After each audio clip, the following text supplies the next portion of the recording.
पछतावा। एक परिवार था जिनके पास बहुत बीघा ज़मीन थी। घर में 4 लड़के थे। चारों खेत में मेहनत मजदूरी करके कमाते थे। परिवार बहुत बड़ा था। जितना वे मेहनत करते उतना उन्हें मिलता न था, क्योंकि खेत में पानी की कमी थी और मौसम की मार बढ़ती ही जा रही थी, जिसके कारण खाने तक के लाले थे।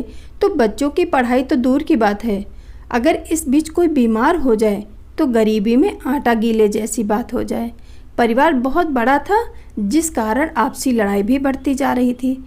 वैचारिक मतभेद था। सभी अपने खेत के लिए कुछ अलग करके कमाना चाहते थे, जिसे देखकर परिवार के मुखिया ने खेत को 4 बराबर हिस्सों में बांट दिया और सभी भाइयों को अपने अपने परिवार की जिम्मेदारी सौंप दी, ताकि जिसे जो बेहतर लगे वो कर सके। अकाल की स्थिति थी।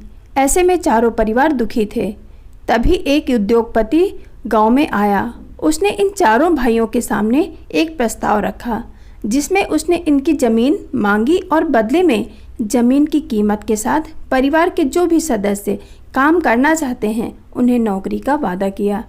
दूसरे दिन छोटे भाई ने सभी को विस्तार से पूरी बात बताई और कहा कि वो इस प्रस्ताव के लिए तैयार है, लेकिन दोनों बड़े भाइयों ने इनकार कर दिया। इन दोनों ने कहा, यह पुश्तैनी ज़मीन है, भूखे मर जाएंगे लेकिन हम ज़मीन न देंगे।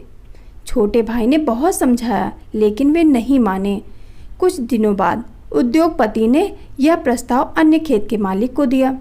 उन लोगों के विकट परिस्थितियों एवं बच्चों के भविष्य को देखते हुए प्रस्ताव स्वीकार कर लिया।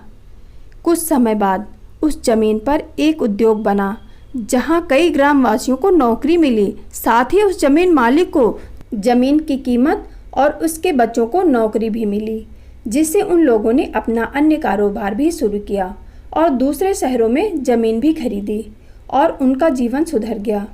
उन्होंने एक बड़ा सा बंगला बनाया, जिसमें बाग को संभालने का काम वो चारों करते थे, जिन्हें पहले उद्योग का प्रस्ताव मिला था। एक दिन वो उद्योगपति उस घर में आया और उसने इन चारों को देखकर पहचान लिया और पूछा, कैसा चल रहा है? तब सिर झुकाकर कहा, साहूकार का कर्ज बढ़ गया था, जमीन हाथ से चली गई, अब मजदूर और बाग का काम करते हैं। उद्योगपति ने कहा, अगर आप मान लेते तो यह दशा न होती। तो छोटे भाई ने कहा, अब पछताए होत क्या जब चिड़िया चुग गई खेत। प्लीज़ वीडियो को लाइक सब्सक्राइब करें। धन्यवाद।